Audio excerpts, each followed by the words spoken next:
நாகை மாவட்டம் வேதாரண்யம் அடுத்த வாய்மேடு கிராமத்தில் உள்ள பழமை வாய்ந்த அருள்மிகு திரௌபதியம்மன் ஆலயம் அமைந்துள்ளது. இக்கோவிலின் தீமிதி திருவிழா கடந்த 7ஆம் தேதி காப்பு கட்டுதலுடன் தொடங்கி நடைபெற்று வருகிறது. தினம்தோறும் சிறப்பு அபிஷேக ஆராதனைகளும் நடைபெற்றது. இத்திருவிழாவின் முக்கிய நிகழ்வான தீமிதி திருவிழா நடைபெற்றது. திரௌபதியம்மன் வண்ண மலர்களால் அலங்கரிக்கப்பட்டு தீக்குண்டத்தின் எதிரே எழுந்தருளினார்.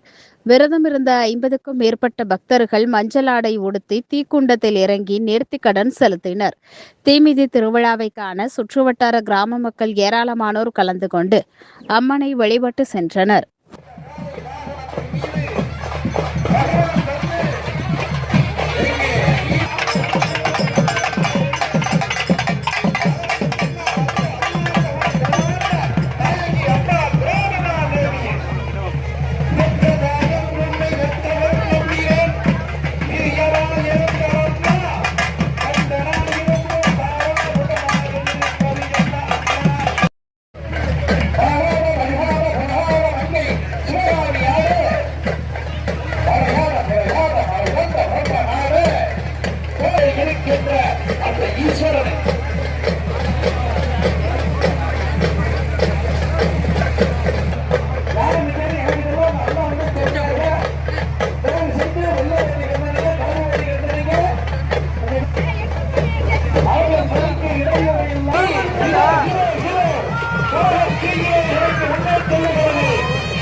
அடுத்தபடியாக ஒருவரின் ஒருவராக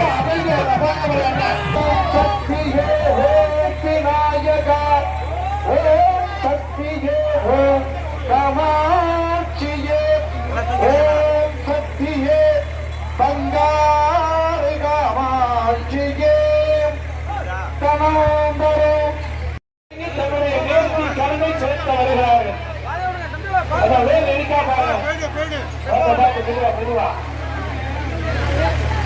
அது கேட்க பணம் பிடிக்கிறவங்க அவருக்கு கையில வேப்பரை வைத்து அதோ தீயிலே இறங்கி செல்லுகிறார், அழகு விட்டு செல்லுகிறார். நிக்கிறவங்க அடுத்தவங்களும் கொஞ்சம் வழிவிட்டு காமிங்க. யாரும் சொன்னா உட்காரல, பின்னாடி நிக்கிறவங்க கொஞ்சம் வழி விடுங்க. அவர்களும் பார்க்கட்டும், எல்லாரும் பார்க்கணும். ஆண்டுகளோறும் விளம்பரகாரர் அண்ணன் சூர்யாபாலு அவர்கள்